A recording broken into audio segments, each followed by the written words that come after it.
पार्वती, मी जरी ध्यानमग्न असलो तरी तुझ्या येण्याने माझ्या साधनेत व्यत्यय येईल असा विचार तू करू नये। मला ठाऊक आहे की तू आत्ता या क्षणी इथे का आली आहेस ते।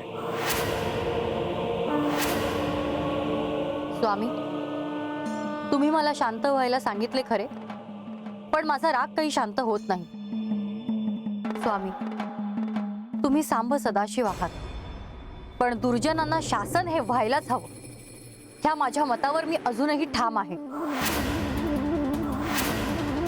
पार्वती, मी याआधी तुला सांगितलं आहे की हे महायुद्ध थांबवण्यासाठी मी दैत्यांना एक संधी दिली नाही असं कोणी म्हणायला नको। पण ते दैत्य, ते त्यांचं आचरण बदलतील असे मला नाही वाटत।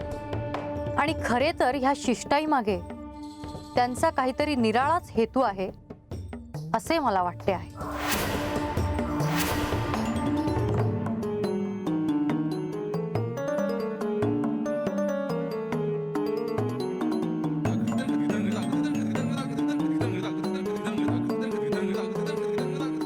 त्यांच्या मनात काय आहे हे आता त्यांचा प्रतिनिधीच सांगेल।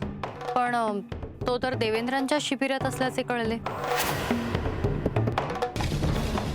होय, मला ठाऊक आहे, आणि इंद्रदेव त्याला घेऊन इथे येतच असतील।